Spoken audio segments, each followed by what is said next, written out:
I am very happy Why? because I know someday I will die.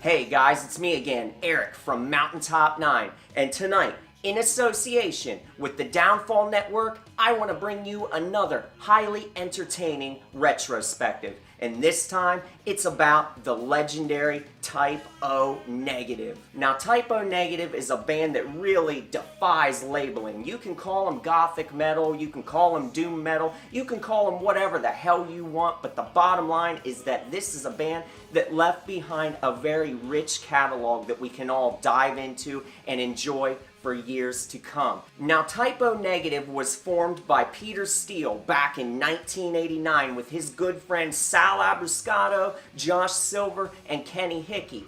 But before that, Peter had two cool bands. His first band, Fallout, started in 1979. And if you want to listen to their Rock Hard single, it has Rock Hard on it and Batteries Not Included. I'm sure you can still find that one on YouTube. Those are two really catchy songs. They broke up in 1982, but a year later, Peter Steele formed the amazing Carnivore. Carnivore is another one of my favorite bands. I mean, they are amazing. The songs are ferocious and filled with violent energy, but at the same time, they are filled with catchy hooks as well. If you can't rock out to songs like Male Supremacy, Predator, and World Wars 3 and 4, then I don't know how to help you. Just amazing track after amazing track. And then in 1987, Carnivore had their follow-up album, Retaliation. And on that one, Peter Steele had really gotten into the hardcore sound, all right, into the New York hardcore scene. So he infused that second album, Retaliation, with a lot of that. Carnivore broke up after that Retaliation album. And then after that, for a while, Peter Steele thought that he might become a police officer, all right? He was going to go and take a test to become a cop. But he finally decided that that was probably a bad idea because he reasoned with himself, well, if I become a cop, I'll have to start locking up some of my best friends. So he decided against that idea. And in 1989, that's when Sal Abruscato came over to Peter's house and he said, hey, why don't we form a band? And that moment was the inception of Type O Negative. Only Type O was not called Type O Negative at first. The first band name was Repulsion, okay? And they got Josh Silver on the keyboards and they got Kenny Hickey to round out the lineup on guitar. And the first thing they recorded was Slow, Deep, and Hard. It was recorded in 1989, and at first the album was called None More Negative. Josh went to his mom. He borrowed $6 grand from his mom to do the demo. And I just remember him driving me goddamn crazy, man. $6 a minute! Get it right! It's my mother's money! And, at the time, we were trying to get a record deal, and then Peter was already previously signed to Roadrunner for Carnivore, and they just stepped in and, you can't sign to anybody but us. So, right. And we're like, okay, we're gonna make the record over again. Nope. They just put the demo out as the record.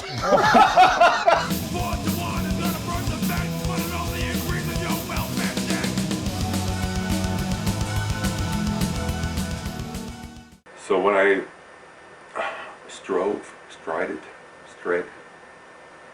strived to do was to create an album that was like half Black Sabbath, the other half Agnostic Front, Cro-Mags, Murphy's Law, Sheer Terror, Black Flag. Now this album is just infamous. It's a raw, direct, confrontational album. It's filled with lyrics about betrayal and revenge and murder and suicide. So it's a pretty bleak album. On the first album, okay, all right, the whole first album was about your desire to kill your girlfriend and then kill yourself. You have always had fantasies of killing yourself and killing your girlfriend. Is that true?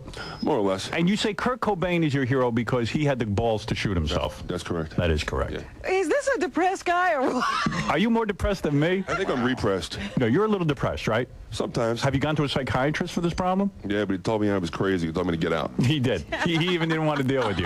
No one wants to deal with you. Laughing. When you listen to it musically, you can really tell that a lot of the material were really leftover carnivore compositions. You can just really tell in the really violent nature of the music that it was leftover carnivore stuff. But at the same time, you could see the stylistic shift into future Type O territory because you had the presence of Josh Silver on the keyboards, adding that extra bit of atmosphere, adding those keys and adding all the grandiosity, plus the really slow, doomy, crushing sections. Now, as far as the best material on Slow, Deep, and Hard, pretty much the whole damn album is brilliant. The only thing that you can really skip on this album are the two, there's one track that's basically just ambient noise, that glass walls of limbo. You can skip that stuff. And then there's a track called The Misinterpretation of Silence.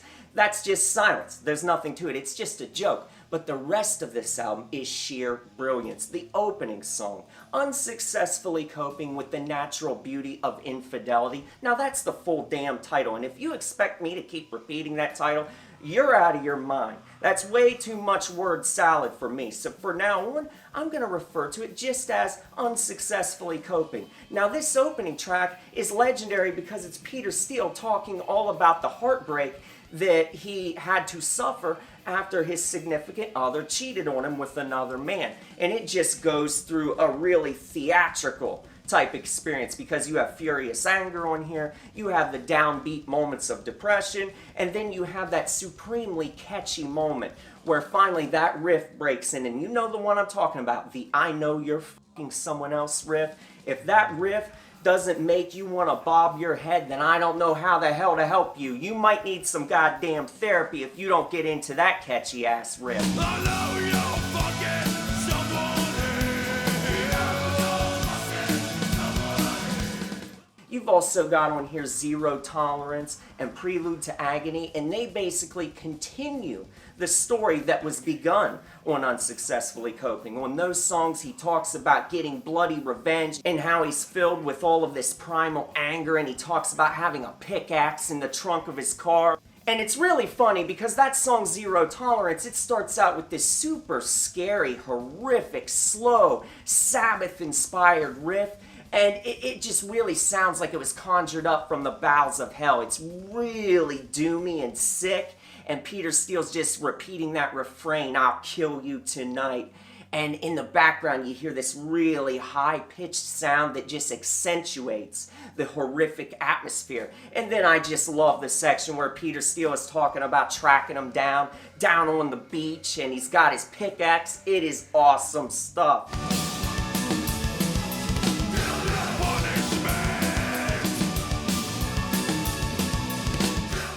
But when you finally get to the end, the final track is really the one that really takes it over the top for me. The song Gravitational Constant. There's just something about this song from the moment it starts, from the moment Peter says, 1, 2, 3, 4, I don't want to live no more. It takes you down into this journey, into a personal abyss, into personal despair, like very few other songs really do. And you can tell that this was coming from real life experience, that this was authentic stuff. There was no humor here, okay? This was being played straight. And that's one thing I want to point out about Type O Negative. A lot of times people would get confused by the band's tongue-in-cheek humor.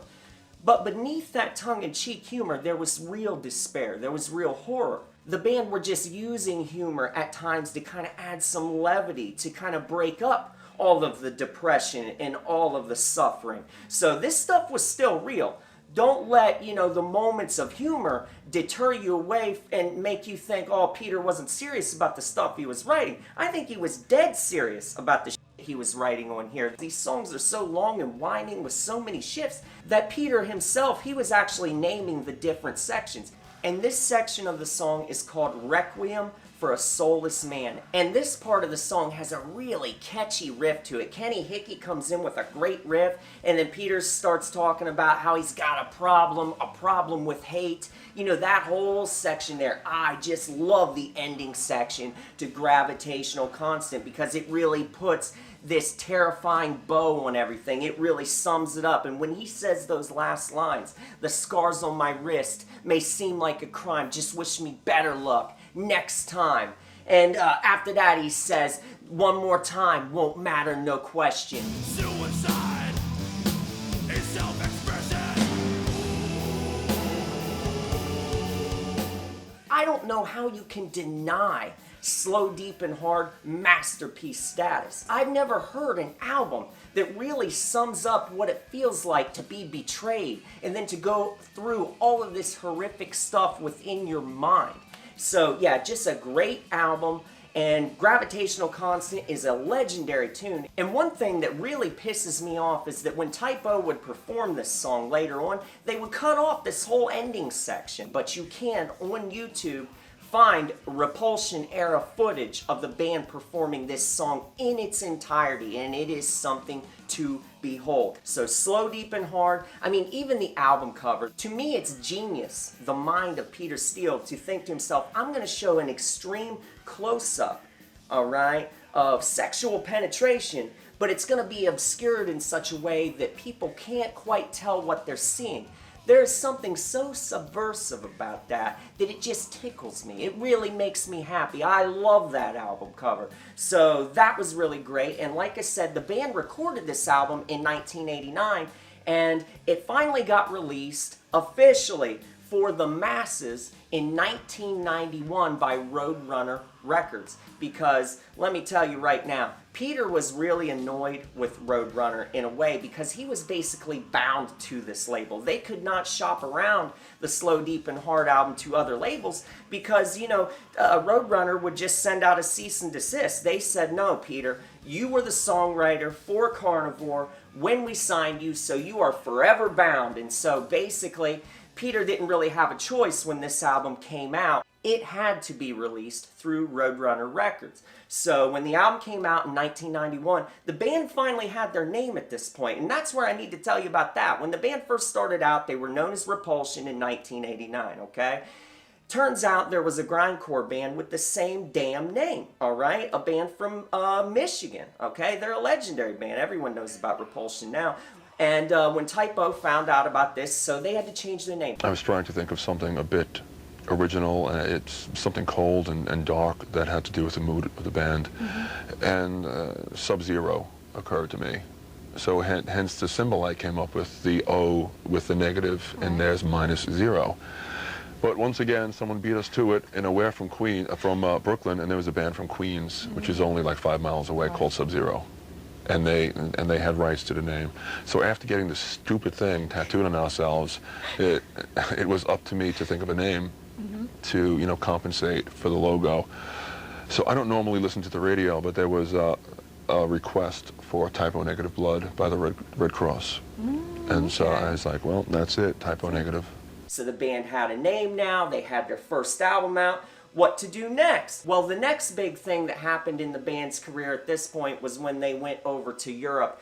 There were all kinds of problems. They had bomb threats, they had activist groups that were protesting and not wanting them to play, and this was all based around some, you know, sarcastic humor that Peter had, you know, he had said some really sarcastic, off-the-cuff remarks. He also had, you know, tracks like Der Untermensch on the Slow, Deep, and Hard album, which offended some people. But what ends up being really funny about this is that the band used this to their advantage. They really milked real-life events and infused them into the next album, which is 1992's The Origin of the Feces. Now, this album's original cover art, it was a close-up of Peter Steele's asshole, alright, with his ass cheeks spread clear apart, alright? So that was another sign of Peter's over-the-top, really warped sense of humor doing something like that, and I think it's hilarious. So anyway, when I bought The Origin of the Feces, it just had the repressing cover, you know, it had that illustration called The Dance of Death, you know, with the skeletons, and it just looks really cool, and it's in green. And so that was the cover I knew. So when I later on saw what the original cover was, I was like, wow, is that the original cover? Some hairy ass cheeks spread apart exposing an asshole? I couldn't believe it. The tracks are really good reworkings of the songs on Slow, Deep, and Hard. You get these versions on here which are slightly different, and you get lots of dry, humorous quips from Peter Steele. He says a lot of funny stuff into the microphone on this because this was made to sound like a live album, okay? It's really a studio recording, but they brought people in to make crowd noise and added all kinds of effects. And they recreated like the bomb threat and all this other stuff, and they had the people chanting on there, "You suck, you suck." And funny enough, that would follow the band then for the rest of their career. At shows afterwards, it was like a very endearing thing for the fans to shout at the band as they would take the stage, "You suck. You suck." It was just very in keeping with the typo negative sense of humor. Some of my favorite things on here is when Peter is saying into the microphone, he's saying, "Just don't get excited, don't get excited." And he's saying stuff like, "I've got good news for everybody. This is our last song." It's just hilarious stuff, and I love when they come back in from the recreated bomb threat. He comes back in and he says stuff like, "Let's just get this over with." And there are some cool tracks on here like "Are You Afraid?", which at this point hadn't yet been available. It had been something they had been playing at live shows, but it didn't have a studio recording. Well, it finally got recorded on here. And this song, "Are You Afraid?", it was a real shining example of what was to come because it had that nice keyboard sound to it. It was really melodic. You had Peter singing with this really clean tone, but you still had the over-the-top suicidal ideation in the lyrics where he's screaming out stuff about taking that razor blade and cutting your wrist down to the bone. I mean, it's really in-your-face stuff, but highly melodic at the same time. Why you afraid to die? Hey Pete is really cool because it fits in nicely with the material on Slow, Deep, and Hard, man. It really does. Hey Pete is a cover tune. It was originally called Hey Joe, and it was written by a man named Billy Roberts back in the early 1960s. The most famous version of Hey Joe was by Jimi Hendrix, okay? Well, in this version, they changed the lyrics around to be talking to Peter Steele, and I love the way Kenny does his vocals on here. That's one thing I haven't touched on yet. Kenny does a lot of co-lead vocals on songs. He sings some really good backing vocals as well as some nice counterpoint stuff to what Peter was doing, and I love the way they play off of each other on this song. Now, so far, the band had released 2 albums. They had put out Slow, Deep, and Hard and The Origin of the Feces, but neither one of those albums were, setting the world on fire. They weren't flying off the shelves and getting the band all kinds of mainstream attention, but it was the next album, 1993's Bloody Kisses. That's the album that really sent the band over the top. I think that was probably truly the first typo negative album because Slow, Deep, and Hard was in fact a bunch of leftover carnivore songs. I believe that people become a reflection of their experiences.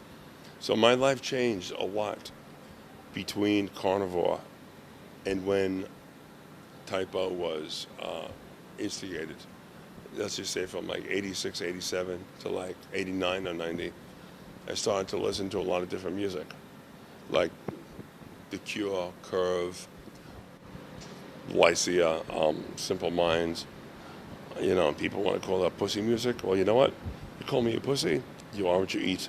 Loving you was like loving the dead. Was like loving the dead. This is where you could start calling Typo Negative a gothic doom band because they really ditched a lot of the carnivore influence once this album came out. All the thrashier sections, all that hardcore stuff, all the shouting. The only 2 tracks on here that really fit in with that type of atmosphere are Kill All the White People and We Hate Everyone. Besides those 2 tracks, everything else is more the lush sound, more the gothic influence coming in. Let's just talk about some of the great elements on Bloody Kisses. First of all, as far as Christian Woman is concerned, my favorite section of that song is that damn riff. That riff that comes plunging in at the end right before Peter starts saying, "Jesus Christ looks like me." Damn, is that riff catchy. If that riff doesn't make you want to just get a sledgehammer and break a goddamn mirror, then I don't know what to tell you. It's just such a great riff and it just fills you with energy.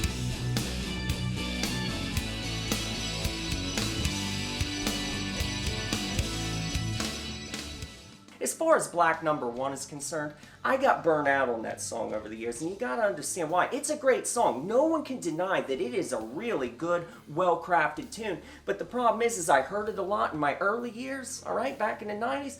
And then, as well as that, I had to see the song performed live over and over again because, let's face it, it was a concert staple by Typo. So just over the years, I kind of got tired of that track, but it's still a great song, and you gotta love Kenny's vocals on it. You know, the sections where Kenny comes in, he sounds great and adds this really catchy flair to the tune. So that's the thing that I really, can kind of take away from Black Number One to this day, is I really love Kenny's vocals on that as well. And we have to take a minute to point out the sweet irony, the fact that Peter Steele wrote Black Number One. He wrote it basically to mock an ex-girlfriend of his that was all gothed up. She had the black hair, the black lipstick, the works. And, she was totally into the gothic image. And Peter Steele, when he wrote Black Number One, he was basically taking the piss out of that whole thing. He was kind of poking fun at it.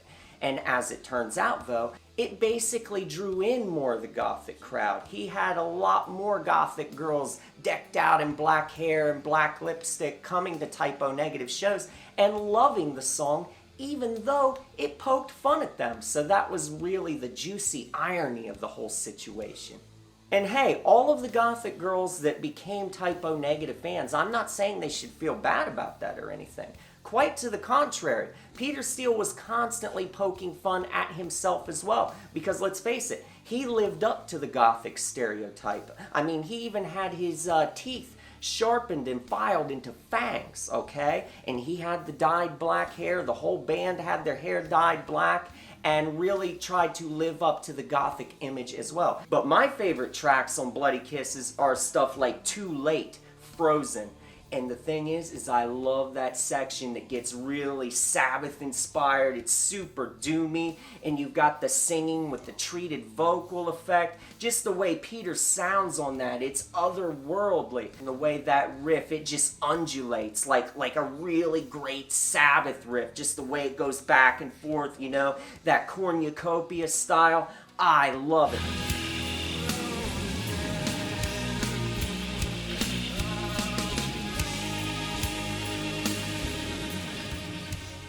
Another song I love on here is their cover of Summer Breeze by Seals and Crofts. This cover tune, it's just so soothing. It's somber and everything, and it's got this sense of melancholy and nostalgia, but at the same time, it's just a very comforting tune. You can literally feel a nice cool breeze hitting you when you listen to this song. It's so atmospheric, it's just great. So Summer Breeze is highly recommended. I also really love the title track, Bloody Kisses, A Death in the Family.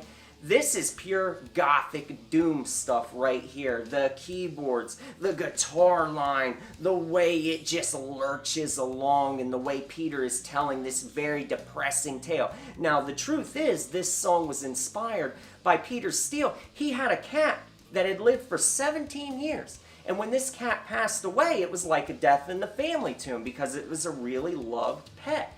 And, rather than write a song where it's direct and singing about his cat, he changed it into this tale of, lovers where the woman had committed suicide and the man was soon to join her. I really love how instead of a guitar solo in this song, there's a piano solo. It's got these really nice keys from Josh Silver. I just love that. It just throws everything on its head. I also like the middle section to We Hate Everyone. I'm not really into the hardcore sections of We Hate Everyone, and the whole reason is I just don't like the vocals on that, okay? They're kind of obnoxious sounding. They sound a little bit silly, so that kind of takes me out of it. I love the thrashing music. I love the furious pace of it. It's just the vocals are a little bit obnoxious. But when it gets that really cool section where he's talking about, the left, they say I'm a fascist, the right, calling me communist. I love that part. It's really good, heavy-duty stuff.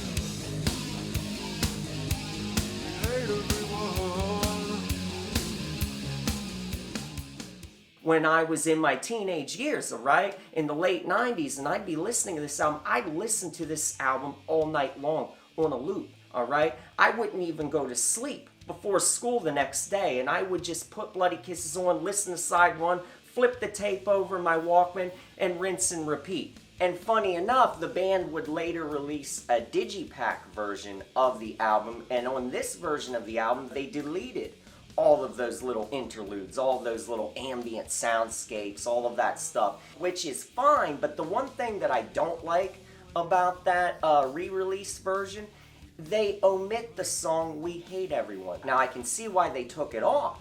You know, it has all the hardcore and all the fast stuff going on. And when the band did that re-release version, they wanted it to be this really cohesive thing where it was going in just strictly the new Gothic style. Now, they did add a song on there, Suspended in Dusk. So if you're a fan of that one, that's pretty cool to have that extra track available. After the album comes out, they're being asked to tour by, you know, major acts like Motley Crue, for instance. In 1994, Motley Crue asked the band to support them on a summer tour. Manager was like, Motley Crue asked you to go out. We were like, what are you, crazy? How is this gonna work? At us. How are we gonna be? No way, no way. He says, do it.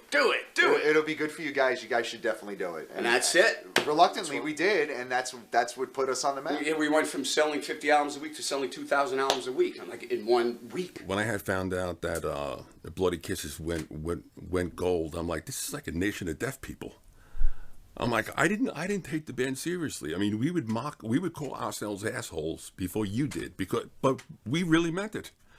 And I would come in and say, I can't believe you jerk-offs are actually paying to fucking see this. They were working on the Motley Crue record, and then, like, you know, while they were hanging out, whatever, they had a copy of Bloody Kisses and liked it. Yeah, they're like. So when the time came for them to go on the road, they were like, we want this band to come out with us. And there was a few shows that I called people up on stage, and I gave them their money back, and I threw them out. And this is where Peter really had to make a tough choice, okay? Because up until this point, he had been working for the New York City Department of Parks and Recreation. He drove snowplows, he drove garbage trucks, and by this point, he had even been promoted a few times and been named park supervisor, okay? And he really loved this job. He loved nature, and he just loved this type of work. It really gave him a sense of fulfillment and peace. But when success came calling and bands were asking him to go on tour and stuff, he finally had to give up this day job. He finally had to give up this job and go and start living on the road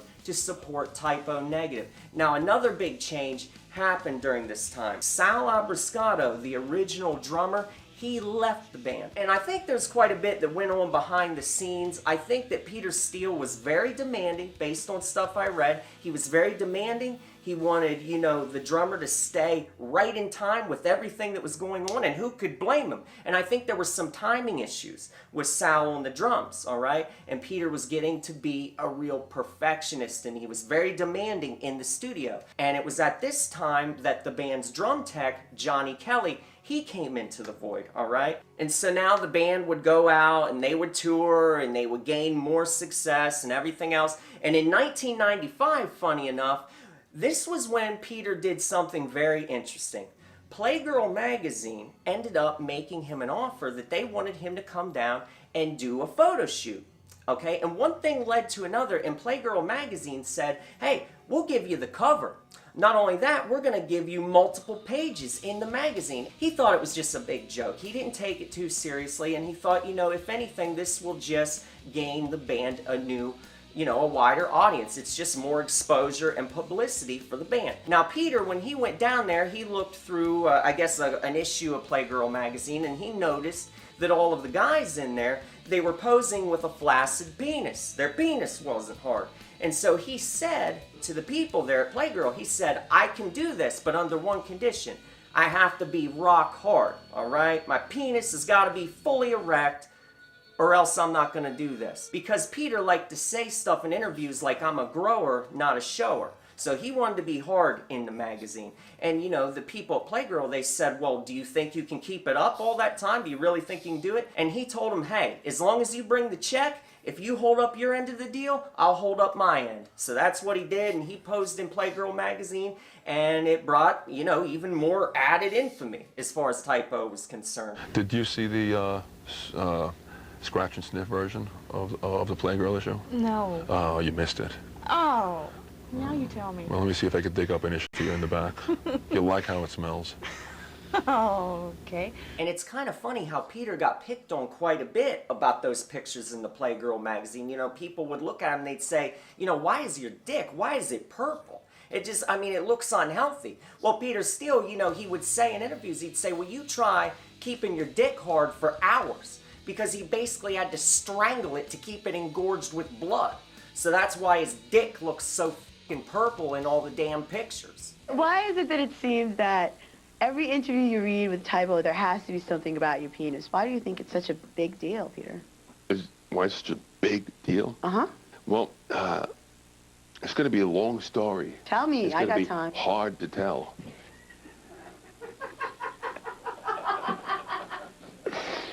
For further reference, turn to Playgirl magazine. There was a guy who came up to him to have him sign this issue of Playgirl, and when he opened it up, when Peter Steele took the magazine from the guy and opened it up to sign it, semen came pouring out onto his fucking pants. Actual jizz came pouring out all over the place. So this was the kind of stuff that Peter had to endure after he did that photo shoot that he didn't really know he was getting into. So anyway, that's the story behind the Playgirl issue and all of that kind of shit. So let's move on to the next album, because it's a very important one. October Rust. If you haven't got it already, what's your problem? Right, exactly. I wouldn't buy it. I don't know.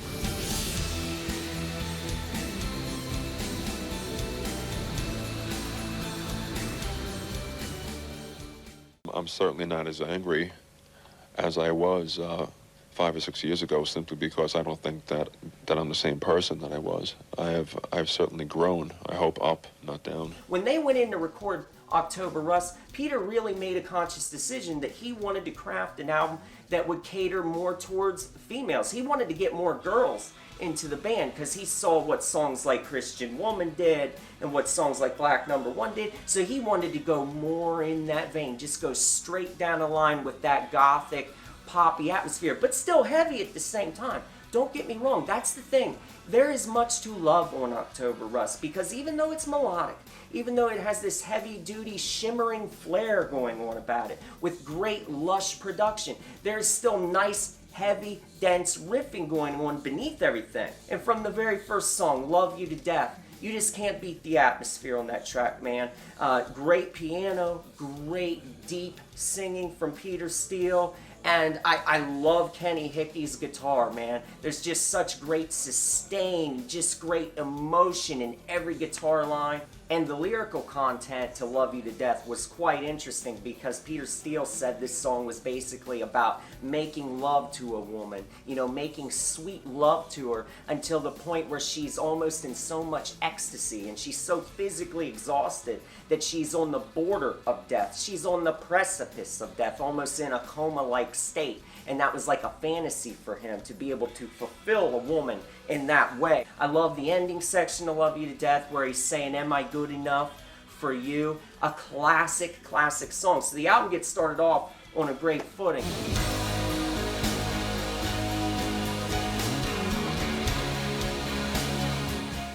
Be My Druidess is another great song. My favorite part of Be My Druidess is that section where it gets really heavy and kind of eerie sounding, and you've got Peter saying, I'll do anything to make you come. I saw an interview with Johnny Kelly and Kenny Hickey where they were saying at this point in the band's career, when they read the lyrics for a lot of the stuff on October Rust, they took one look at these lyrics and they were like, what the f*** is Peter talking about on this album? Because you've got a track like this where he's saying, I'll do anything to make you come, and then you've got stuff on here like Wolf Moon, which is that fantastic atmospheric track. It's got a great propelling riff that just really drives along and just drags you into the track. It's got great emotive singing. The keyboards at the beginning are just so catchy. But the lyrics are a whole different story. They are very bizarre indeed, because they tell the tale of a man who's performing oral sex on a woman while she's menstruating. But not only that, he transforms into a werewolf at the same time. So this is just out there concept, man. This is really weird stuff that you don't normally see in lyric writing, and that's one thing where I gotta say again, I think Peter Steele was a genius, because I love how he takes like some of probably his personal fetishes, He takes stuff like that and he infuses it into a track and makes the track something that everyone can get into, even if they don't know exactly what he's singing about and they may not even condone everything he's saying. You can still get behind the track because it wraps you up in such a lush atmosphere.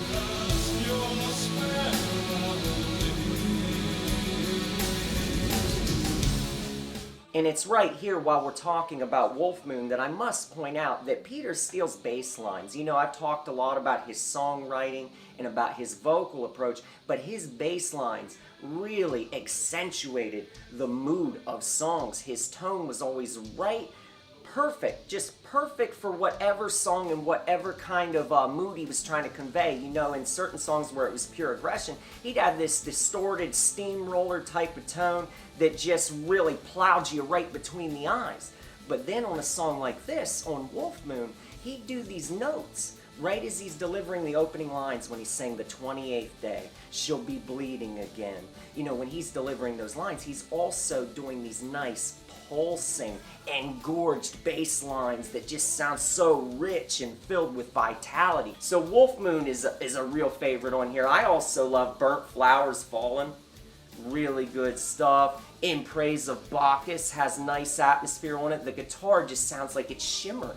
When Kenny Hickey plays notes on there, the way it just sounds like the notes are just fluttering off into the air. If ever there was a song rich with atmosphere, look no further than In Praise of Bacchus. That song is so dreamlike and serene.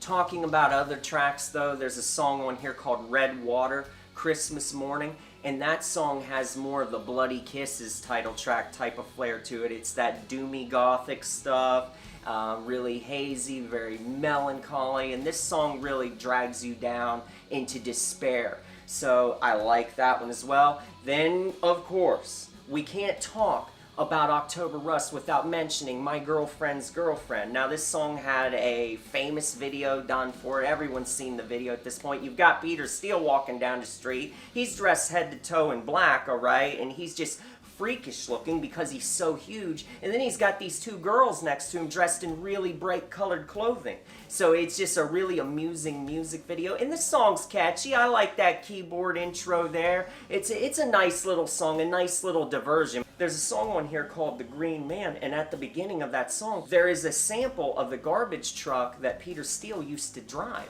They put at the beginning of that song because the Green Man was inspired by his time, you know, working for the New York City Parks Department, because he would dress in green, and that's why also he always loved that color. So combining that with the fact that he worked for the Parks Department, that's why he decided to make green the official color of Type O Negative. So that kind of permeated throughout the band's, you know, color. You know, it was black and that horrible green. And every record, it was very specific, and every shirt. Peter needed consistency. He needed continuity. You know, otherwise, you know, he would strangle you. Yeah.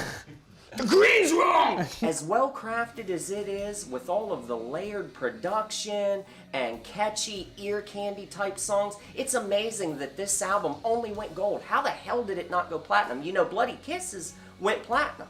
But for some reason October Rust did, and I'll never really quite understand that, because the band were out on the road a lot and touring in support of this album, and it had such good songs, but yeah, it only went gold. In the mid-90s, alright, and in the early 90s as well, Peter Steele, he was really about health and being strong. You know, he worked out with weights, he took a lot of supplements and vitamins, he wanted to keep himself healthy, he wanted to look good, and he was all about that. Well, when he was 35, alright, and this is around the time of October Rust, it was around that era, probably 97, 98, somewhere in there, he started using cocaine. He started drinking a lot. His father had passed away around that time. And so all of this stuff really took a toll on him, and he had other family members die as well. That just added to the bleak outlook, which would be on full display on the band's 1999 album, and that album is called World Coming Down. Seems like everyone I truly love has died, and there's a handful of people left.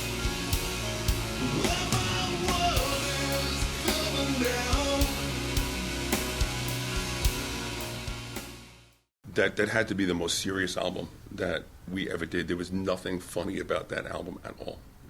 But I was going through a very difficult time.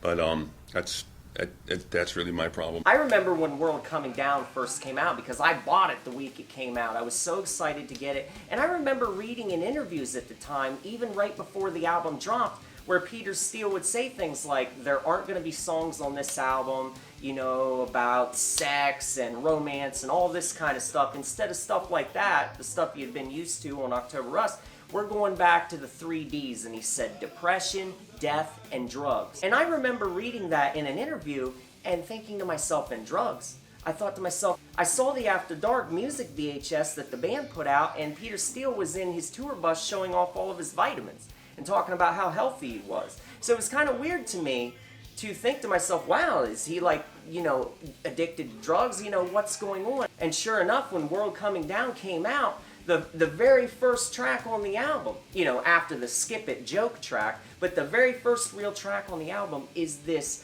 masterpiece of dread and despair called White Slavery.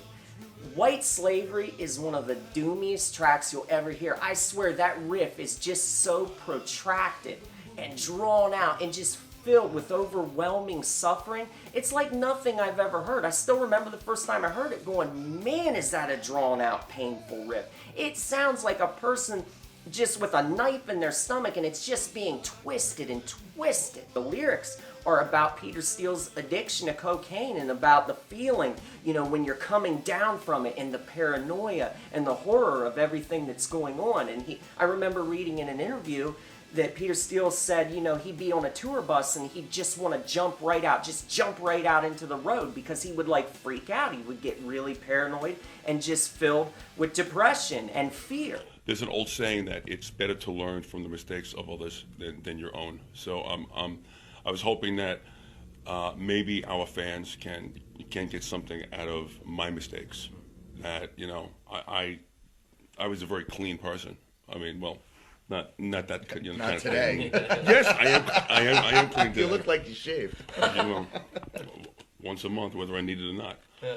But and if I could fall into, you know, drugs and alcohol, I think that anybody can. So I just, you know, would like to warn our fans, like, walk with me, but don't follow me.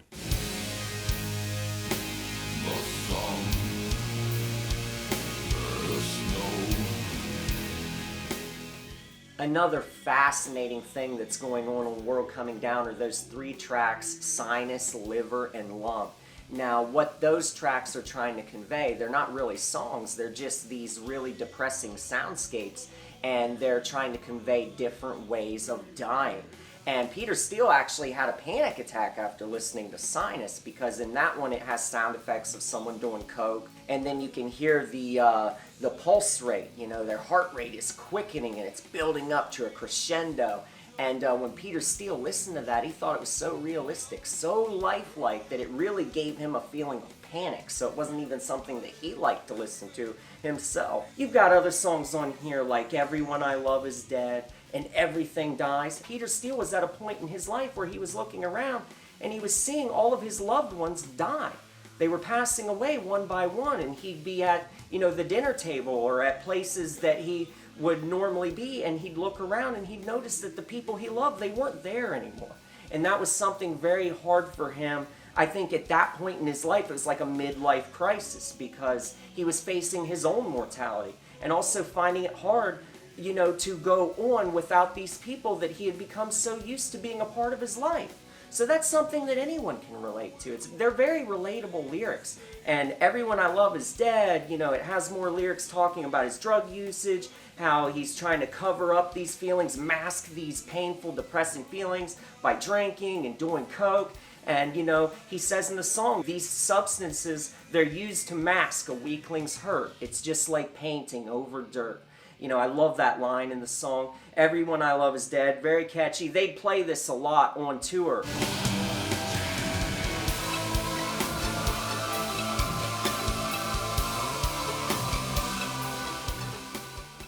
However, Everything Dies, that's a song where I always wanted to see it live, but it's one that Peter did not like doing at all because, you know, he makes reference to his father in that song, and I think it very deeply resonated with him, this song in particular. Really great melodic sections, as well as sludgy, you know, crusty riffing. I love the riffing that's going on at the beginning of Everything Dies. You've got another really doom, lurching, crusty, dirty riff, but then it goes into really melodic stuff with Peter singing in this really beautiful, soothing tone. It's amazing that Peter could come up with stuff that just sounded like depression. It was the audio equivalent of someone going through pain and agony.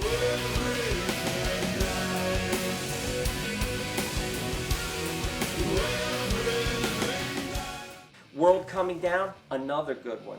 More heavy-duty stuff, long drawn-out riffing. This album, that's the thing it really goes for, is the long, drawn-out, heavy riffs. You've got great co-lead vocals from Kenny on here. Kenny's chiming in and helping out the song. He sounds great. But my favorite part of World Coming Down, I really love that quiet middle section where Peter's saying stuff like, how quickly pass the days, long is the night. And then closing out World Coming Down is the Beatles medley of Day Tripper, If I Needed Someone, and I Want You, She's So Heavy.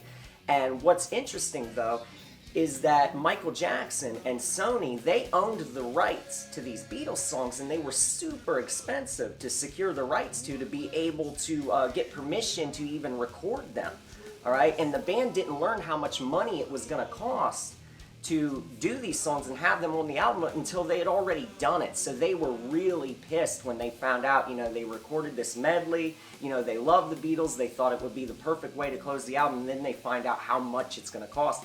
And in the end, they really had to pay through the nose to have these songs on the album. It's basically Typo Negative's one of their most bleak, despair-filled albums, and that's kind of funny because all of the Typo Negative stuff has melancholy and depression in it, but World Coming Down is especially, you know, filled with despair. It's especially depressing. The Least Worst Of is definitely worth checking out because it has songs on it like 12 Black Rainbows and Stay Out of My Dreams. Typo Negative did that really cool Black Sabbath cover on the Nativity in Black tribute album for Black Sabbath. Well, on The Least Worst Of, you get a different version where Peter Steele is singing from Satan's perspective.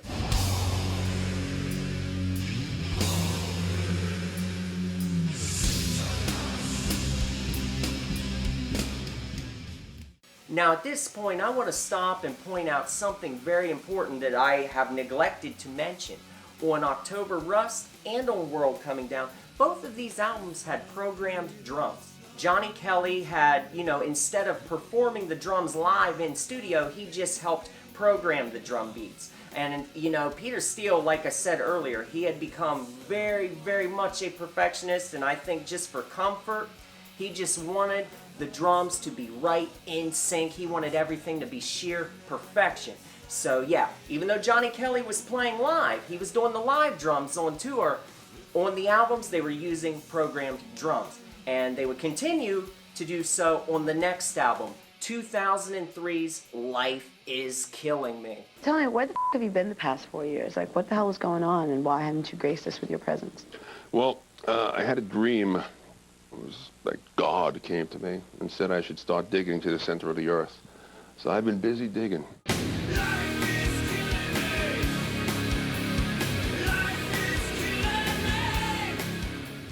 Now, Life Is Killing Me. This album is highly underrated in my opinion. For a long time, I didn't even give this album its proper credit, okay? I did not realize how truly great this album was.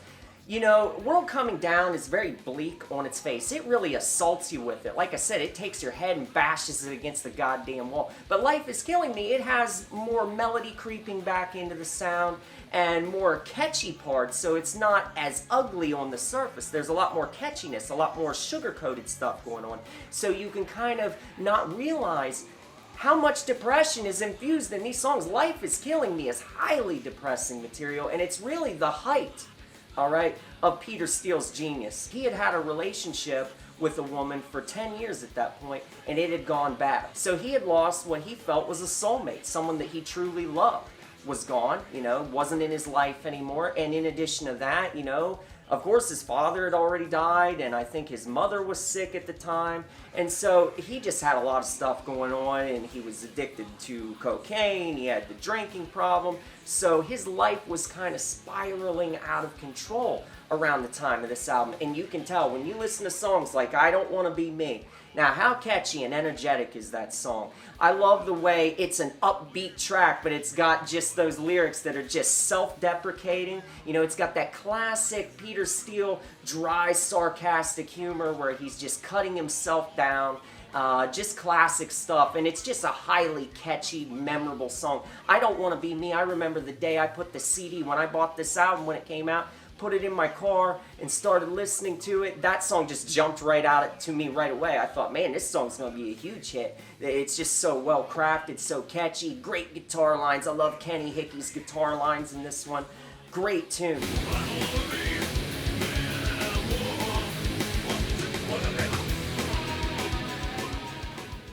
And then you've got other songs on here that are deep album cuts, though. They're the songs that really flesh everything out and make the album whole. And I'm talking about songs like Less Than Zero and A Dish Best Served Coldly. That track, A Dish Best Served Coldly, it has really cool keyboards in it where the keyboards sound like they're going insane. The notes are just warping all over the place, and I feel like it conveys mental illness really well, because it's so off kilter and just sounds like someone losing their ever-loving mind.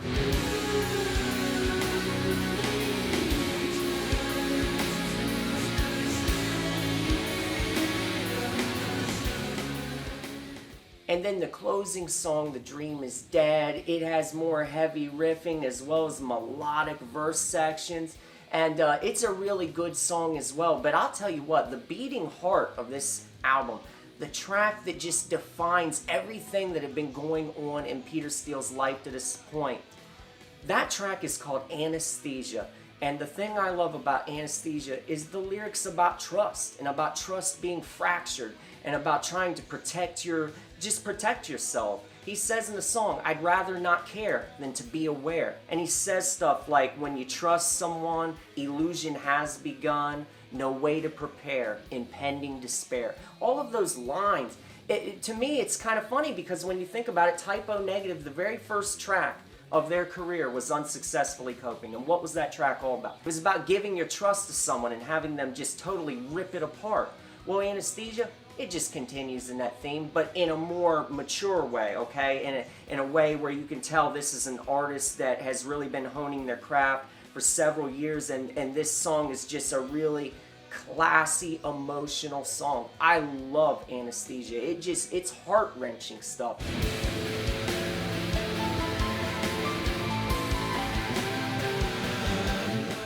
Life Is Killing Me, highly underrated album in my opinion. I think it kind of gets overlooked a little bit, so more people should listen to it from start to finish. The only song on it that I do not like, alright, and to me it's the worst Typo song ever, because I like most Typo, I either like or love most Typo Negative songs, but this song I cannot stand, and that is the song We Are Electrocute.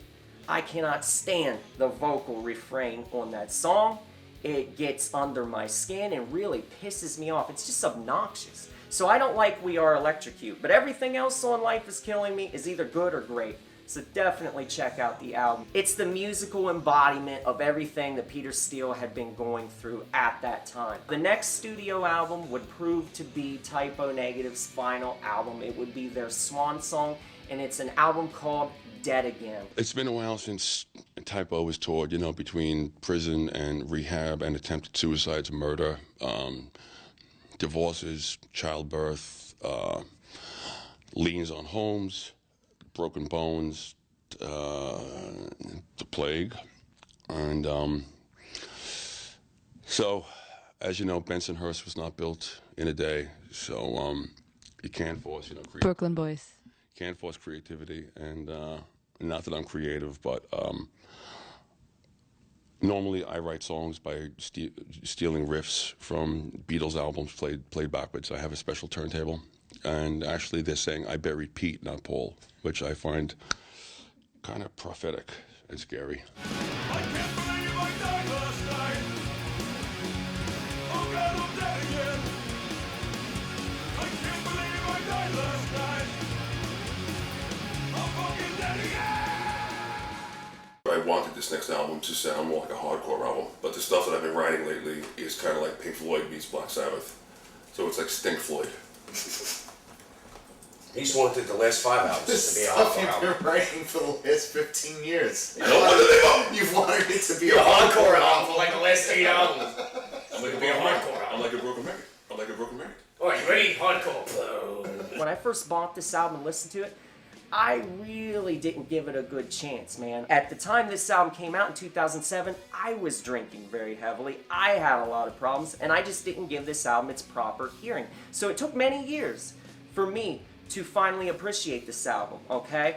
And, you know, just recently when I was getting ready for this retrospective, I really grew to love Dead Again. It is an amazing, mature album. You know, Peter Steele at this point, he decided to bring back a lot of the hardcore, thrashy elements of Carnivore and early Typo Negative. He decided to bring that back full force. On several songs on the title cut, Dead Again, you have that phenomenal, you know, rush of energy on that one, super fast and unbridled. And then later on, there's a song on here called Some Stupid Tomorrow. There's parts of that song where you're like, is that Carnivore? That sounds like Carnivore. Peter's vocals on this album are really good too, because he shifts from doing melodic stuff to doing the hardcore Carnivore type stuff. And then Kenny Hickey.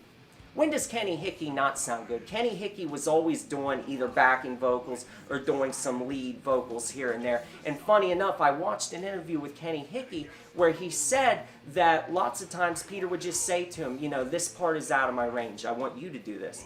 But he would also do something really funny. Whenever Kenny Hickey would look at lyrics that he didn't really like and go, what the hell are you saying there? Or that's a stupid line.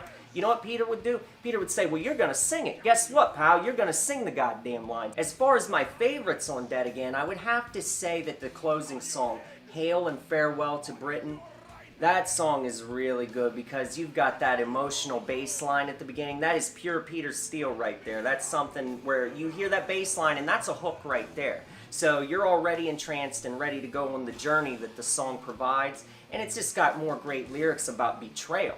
This is the final Typo Negative album.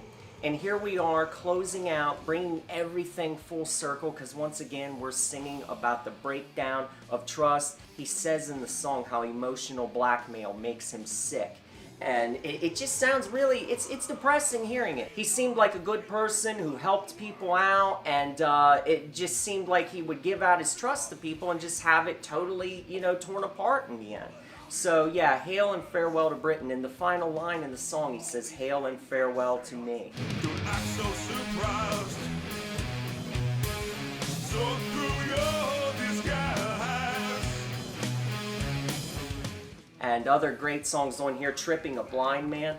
Oh my goodness. You've got good, fast, thrashy sections on here, but then you've got some really groove-laden parts. You've got stuff with Peter singing with his vocals going through different effects. And that song was inspired by his 5 older sisters staging an intervention and basically forcing him to check himself into a mental institution and a rehabilitation clinic.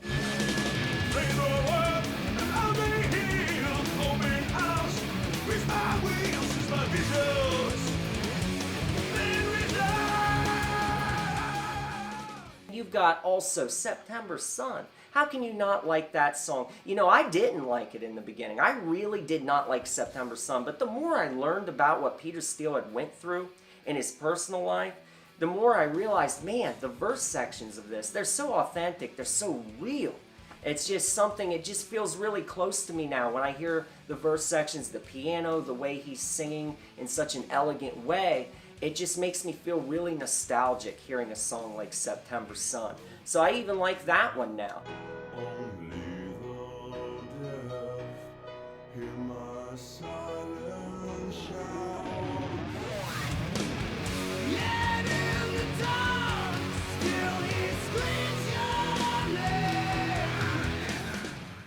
And now, as we talk about Dead Again, I want to insert an important disclaimer. Just like that penis being inserted into that orifice on the cover of Slow, Deep, and Hard, I want to insert a nice f***ing disclaimer. And that disclaimer is this. Dead Again was the first album by Typo Negative to not be released by Roadrunner Records, okay? Because in 2005, the deal was up. They didn't have to work with Roadrunner anymore.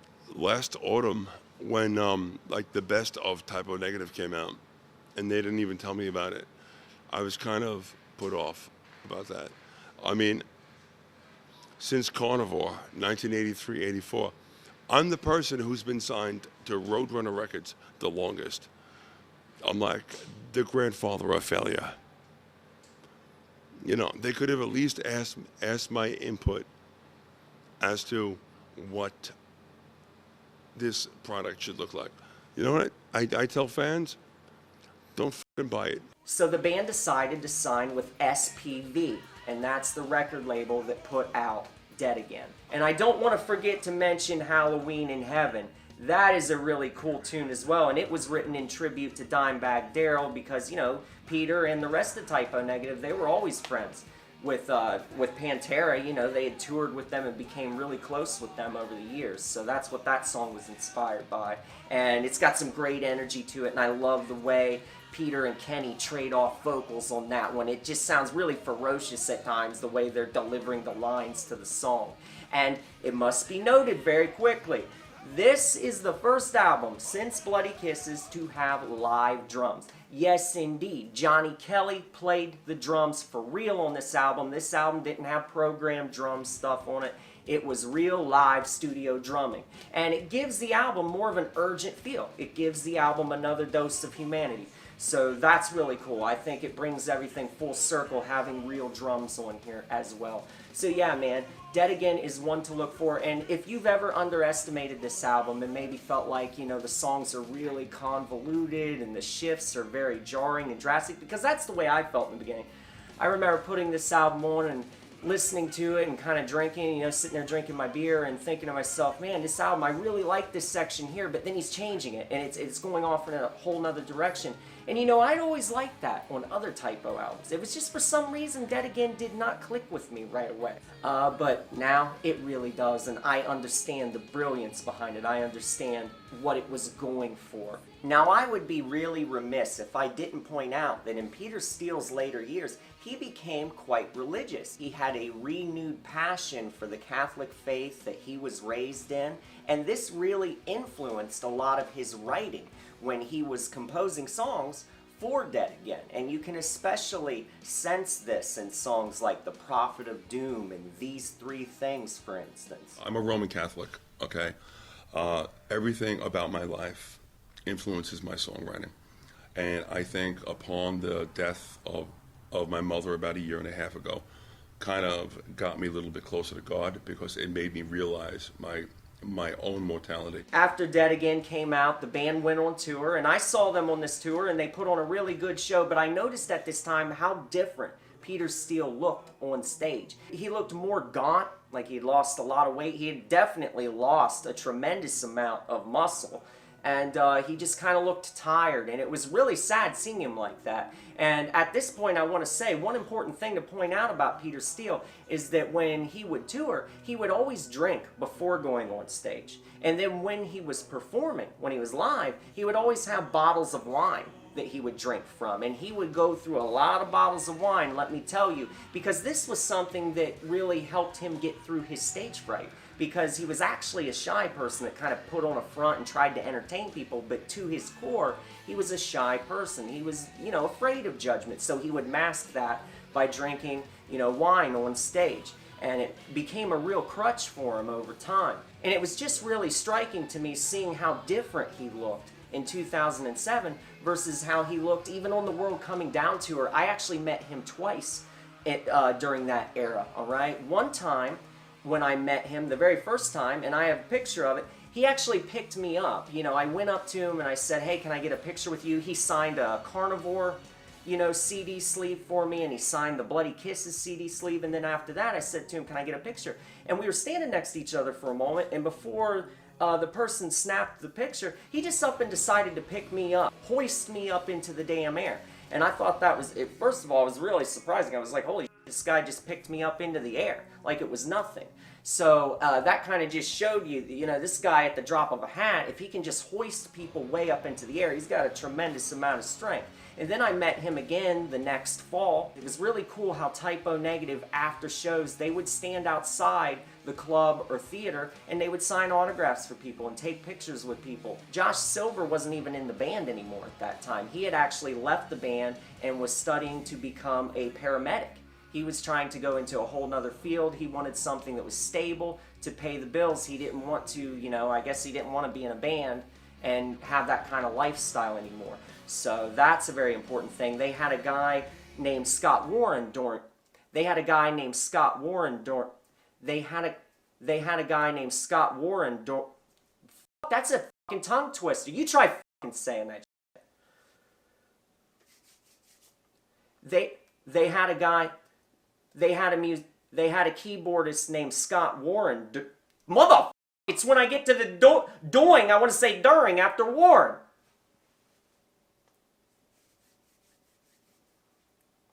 So while the band were playing shows in 2009, they had a musician named Scott Warren doing the keyboards. And then, sadly enough, on April 14th of 2010, Peter Steele passed away. And I'll tell you what, to me, when I got the news, it was really crushing. Because over the years, even though Peter Steele had all kinds of issues in the previous decade leading up to his death, I mean, he had been incarcerated for assault.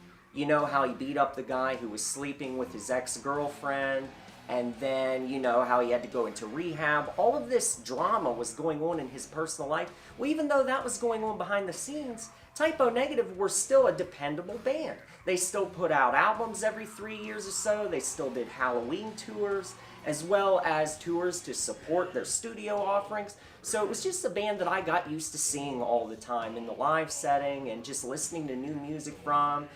And so when I got the news that Peter Steele died, it was really devastating for me because he was a huge influence on me as a songwriter and just as a mind. I just liked the way his mind worked and the way he thought about things and the way he put them down on paper, the way he conveyed the stuff he felt through his craft. I always admired that. Just a really brilliant man. So it's just sad that he's not here anymore because think about what Type O Negative could have went on to do. They were just about ready to go into the studio to start crafting a brand new studio album. So you can only wonder what they would have churned out, what kind of brilliant songs Peter Steele would have, crafted right there in the studio. It would have been something, and it's really sad that we didn't get to hear any future music from a guy so brilliant and so talented.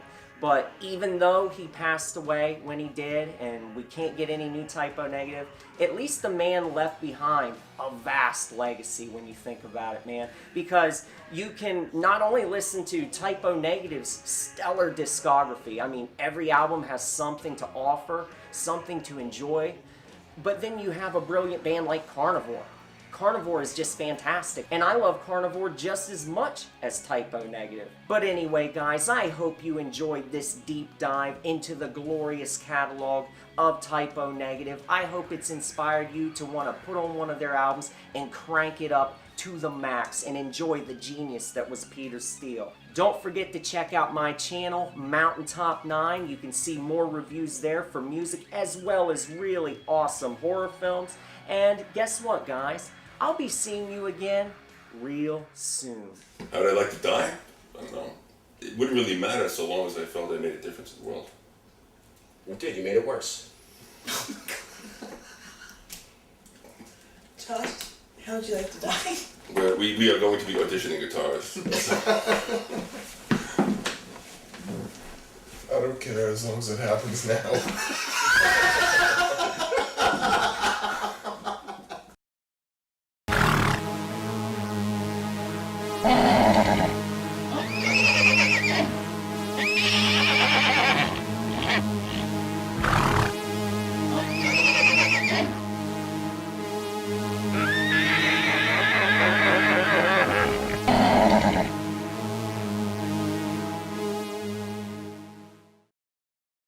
subscribe to the Downfall Network. No!